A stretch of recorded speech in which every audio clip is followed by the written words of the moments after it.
bien et que aussi les Congolais mangent bien, est-il impossible? Non, ce n'est pas impossible, c'est la volonté.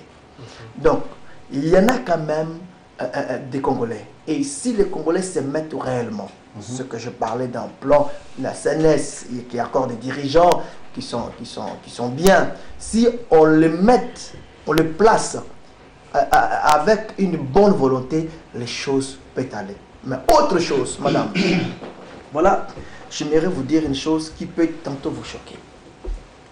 Maintenant là, ce n'est pas l'homme politique qui vous parle, c'est l'homme qui connaît un Dieu au nom de Jésus-Christ. Le Congolais prie Dieu dans la souffrance, dans la misère. On les tue, on les viole. Je vous apprends que chez nous, au Congo, dans le Bukavu, les militaires ont violé les enfants de 3 ans, soi-disant qu'en violant une fille de 3 ans, si vous avez le sida, vous transmettez le sida chez la fille et vous êtes guéri. Et des filles ont été violées, des enfants de 3 ans. Vous avez des statistiques pour ça? Pour la déclaration que vous faites? Pardon? Vous avez des statistiques par rapport à ça? Non. Il y a des chiffres, il y a du concret, des chiffres que vous avez? Oui. D'accord. C'est-à-dire, alors, chez nous, au pays, on a enterré des... Vous êtes femme, non? Vous êtes une femme. Mais on a enterré, chez nous, on a enterré des femmes vivantes. On a enterré.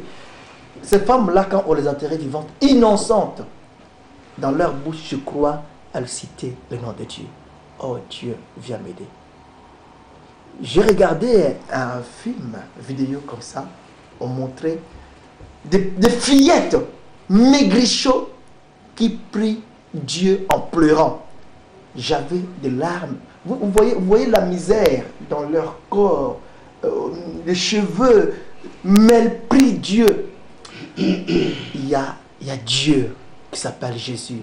Il laisse personne impuni. Et Dieu, un jour, il exaucera la prière du Congolais. Je le crois. Et un jour, nous chanterons au Congo, Congo sera sauvé. Et Congo sera sauvé. Et Congo sera sauvé. On chantera ça un jour.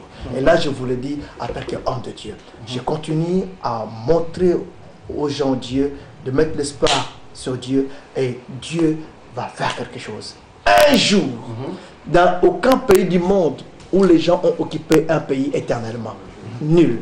Ça change toujours. Même ici en France. Aujourd'hui, il est garanti que M. Coutounou nous donne que son nouveau combat, qui est politique, sera un combat qui portera le peuple congolais vers la réussite, vers l'excellence et vers le développement. Merci, voilà, monsieur. Merci. Que j'ai réussi, je serai orgueilleux. Hein? Mais sur le terrain, dans le domaine spirituel, les gens savent quel est le pacte pour ne pas dire de mon ministère au Congo. Ça, c'est impressionnant. D'ailleurs, si j'étais un homme qui était plus matérialiste, je ne pourrais plus m'aventurer dans cette affaire des mouvements sauvages au Congo. Je vais rester dans mon église. Je ne manque pas un franc.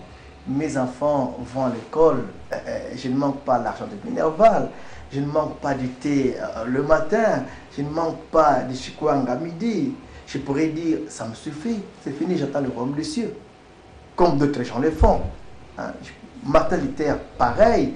Il aurait pu dire, écoute, moi, je suis l'enfant. Il était l'enfant d'un homme qui était bien. Il n'était pas l'enfant d'un pauvre, Martin Luther.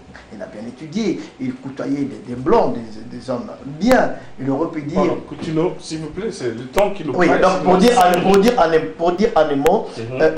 lui, il veut juste des garanties que vous resterez dans le combat. Je n'ai pas de... Écoutez-moi. Ce discours... Ce n'est pas le discours d'un homme qui a échoué dans un domaine quelconque. Au contraire, c'est un homme qui est au top dans un domaine quelconque. Et les gens m'ont dit, qu'est-ce qui vous a appris? Même ma femme m'a dit, mais qu'est-ce qui vous a appris? Quand on pillait le matériel de plus de 200 quelques 1000 € que j'ai acheté, de caméras professionnelles. J'ai 2 régies, Binza et trucs. De caméras, tout est parti. L'église pillée. En un seul jour, l'entreprise qui constituait un montant colossal, c'est parti. On pourra me demander, monsieur, qu'est-ce que vous avez appris? Même mes conseillers m'ont dit, je vous dis qu'il y a un de mes bishops celui que j'ai consacré bishop m'a quitté pour dire que je vous ai connu pasteur, archevêque. Vous commencez à parler de politique, voilà comment nous sommes. Moi je pars. Le type est parti.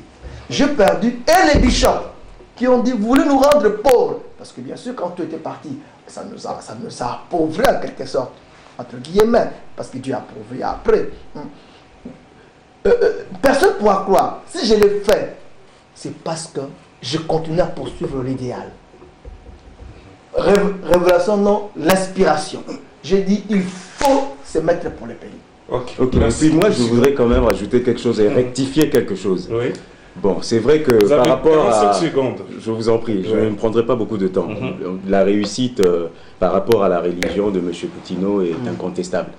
Et sur le plan de Sauvons le Congo, je voudrais rectifier et dire que Sauvons le Congo n'est pas un mouvement politique, contrairement à ce qu'il a dit. Sauvons le Congo est un mouvement socio-spirituel. Sauvons le Congo est un mouvement de masse populaire. C'est-à-dire qu'il y a des gens dans Sauvons le Congo qui sont politiques et il y a des gens qui ne sont pas politiques dans Sauvons le Congo. Vous comprenez? Mais simplement, dans la mesure où tout est politique, puisqu'il a parlé de l'alimentaire, il a parlé du logement et tout consort, c'est simplement dans cette mesure-là, s'il veut dire que Sauvons le Congo, parce que Sauvons le Congo aspire au bien-être du peuple congolais par rapport à ce qu'il a dit. Mais Sauvons le Congo n'est pas un mouvement politique. Merci Serge Mbata. Voilà. Alors pour la deuxième question, nous sommes désolés, il n'y a pas assez de temps.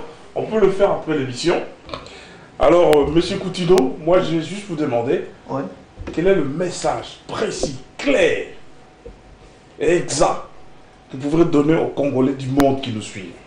Nous émettons sur Internet, nous sommes suivis par les Congolais de partout, aux États-Unis, au Canada, au Congo, partout, à travers le monde. Quel est ce message que vous aurez à leur dire ce soir? Moi, je peux dire ceci au peuple congolais. Le combat sera légitime. Et béni de Dieu si nous combattons pour notre pays.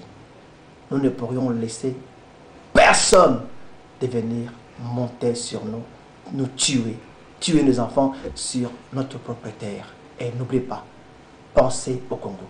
Congo, c'est notre mère patrie. Congo, c'est notre terre. On n'a jamais demandé à Dieu de n'être Congolais.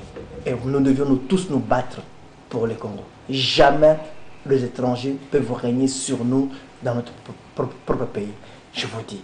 Et je crois en vous. Ensemble, on peut sauver le Congo. Merci beaucoup. Merci, monsieur.